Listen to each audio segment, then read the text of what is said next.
Hello, hello, this is Kim Patton here coming to you from the great outdoors, so you might hear some birds. This is my backyard.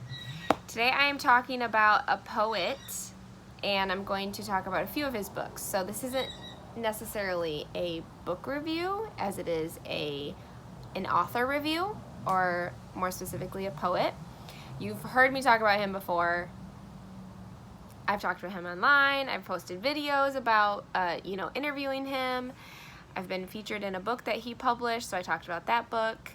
And we recently just did a book launch for his most recent poetry book, which was his 5th poetry book. So if you've been around me at all, you've probably heard me talk about good old Jim Steele. He's a poet here in Lake County, and he's a friend of mine, and he's a very good writer. And I stand behind all of his poetry. I don't love every single poem that he published. Let's make that clear. Poetry is mysterious and often confusing. Let's be honest. So sometimes it's hard to kind of find poetry that you like. And a lot of people, if you bring up poetry, they're like, meh. Ugh. They don't like it. Maybe they were forced to read it.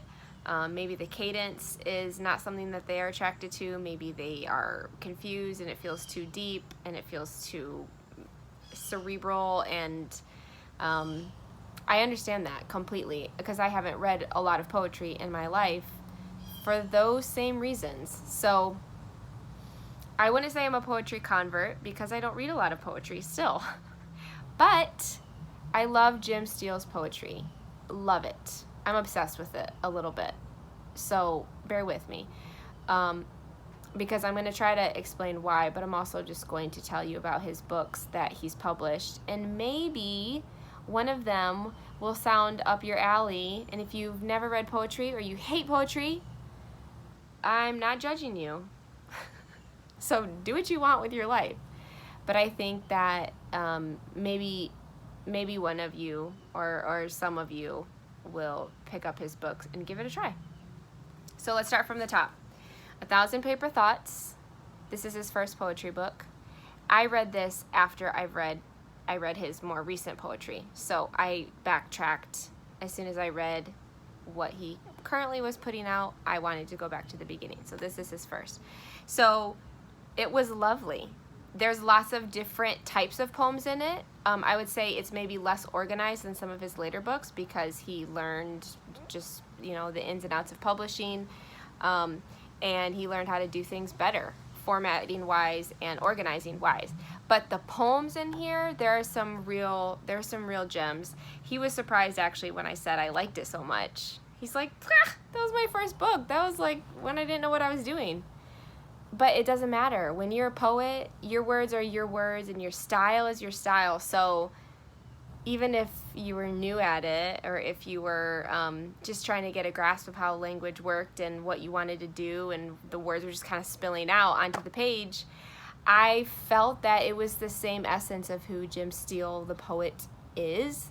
So I really enjoyed it. And it's like the beautiful creamy pages, which I love a lot.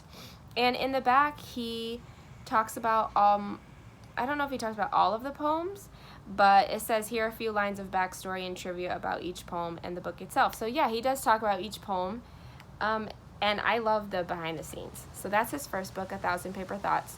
All of these are available on Amazon. Second one, Son of Shadow.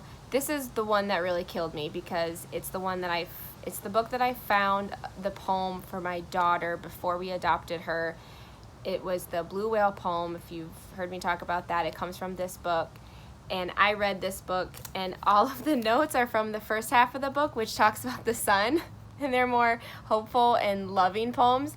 The rest of the book is shadow, and it talks about the more difficult things of life, and it can be more depressing.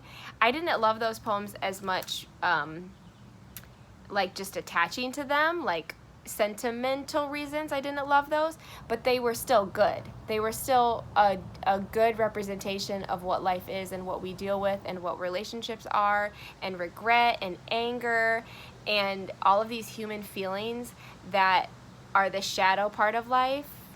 So while they weren't my favorite topically, they were still it's very good poetry. It really just makes you think. So again, a lot of really beautiful love poems in this, and Jim writes really short poems. So I don't know if you can see, they're just a couple of lines, just a couple of stanzas, and so it reads really fast. I've read many of his poems back to back to back to back. I would like to say that I like to sit and savor them and really, you know, take them in like you should take in poetry. But guys, I don't read that way. I read books like there's only 12 hours in a day instead of 24. Like, I just want to be done. And so that's one of the things I'm terrible at as a reader, is I don't sit and savor.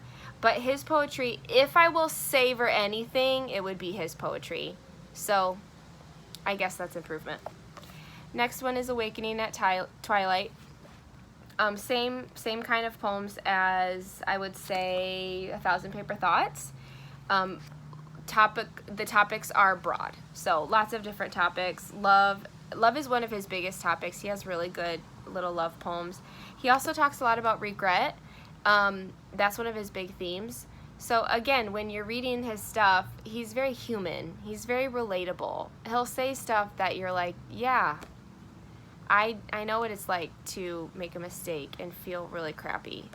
And you can just kind of sit in that for a minute. And then there's also a lot of redemption, and there's a lot of hope in his poems.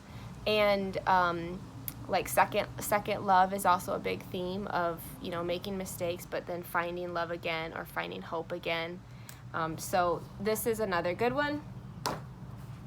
Next up is Simple Truths, which is a faith-based book. And this was almost, I think, my favorite. I know there's only one tag in here, but I loved this book because it combines his poetry with faith, which is so important to me, and something I'm always trying to be in touch with is my relationship with God and the Holy Spirit in our daily walk, which is so hard sometimes. But he just makes it relatable. So this was one of my favorites, Simple Truths. It's really short, and that's what it is, Simple Truths, just poems around faith. So this is the anthology, Streams of Light. This is the Lake County anthology. So this is not just Jim Steele's poetry. He put this together, and it's several authors in Lake County, including moi. I can't count how many authors that is that fast, but maybe like 20 or 30. And we each have 2 poems in here. So this was a fun project to be a part of. And there's all kinds of poetry in here, all different styles. And you could really get lost in some of these poems. They're really, really powerful, really good. I feel like with poetry, you have to read things twice. First time you're kind of exposed to it. The second time you really can feel. I think I do read most of his poems I read twice. Just because it helps you soak it all in, and it helps you figure out what's he really saying.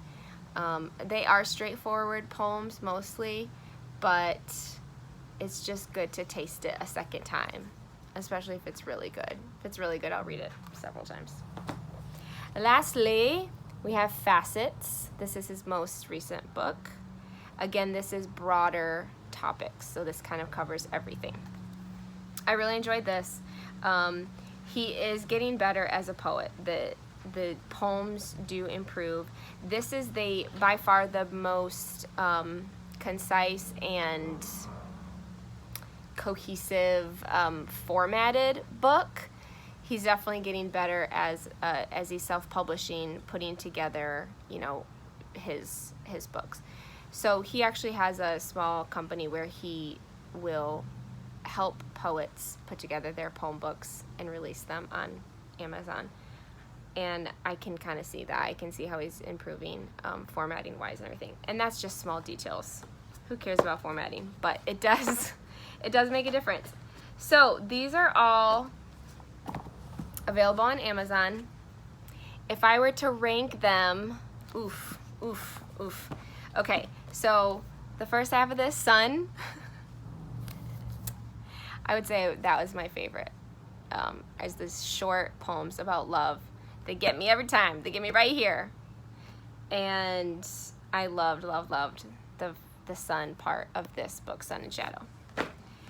I would say Simple Truths I loved. So that would be my number 2 pick, are the poems based around faith.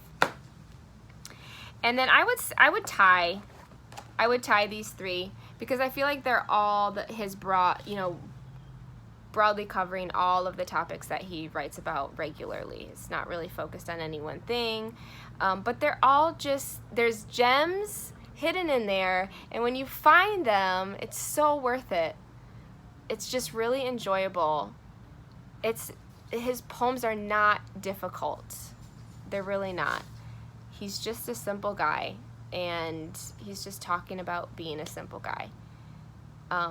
But his last lines kill me. They make up all of what I love about his poetry, is the last lines. I told him he needs to write a book called Last Lines because he'll be going somewhere in the poem and you're tracking, and that last line is just what brings it all together. It shifts everything, it ties everything together, and it really makes you feel like a spark. Like there's something that I feel when I get to the last lines of some of his poems that is so powerful but simple. So Jim Steele, poet. JimSteele.com is his website. Actually, I don't know if that's his website. I'll link it down below. It's something easy like that, like JimSteelePoetry.com. I'll check it out and link it down there for you guys. But he's brilliant and he's local, so if you're local and you ever want to meet him, if you ever want a signed copy of his book, I can hook you up. And I think he's releasing another one in the fall. He asked me to be the launch team coordinator again, but I said no because I'm going to have a newborn in the house, so a little bit busy. But I do wish him the best in his next book launch, and I know he has many more poems and many more books to come. He writes on Instagram, Jim's Pen.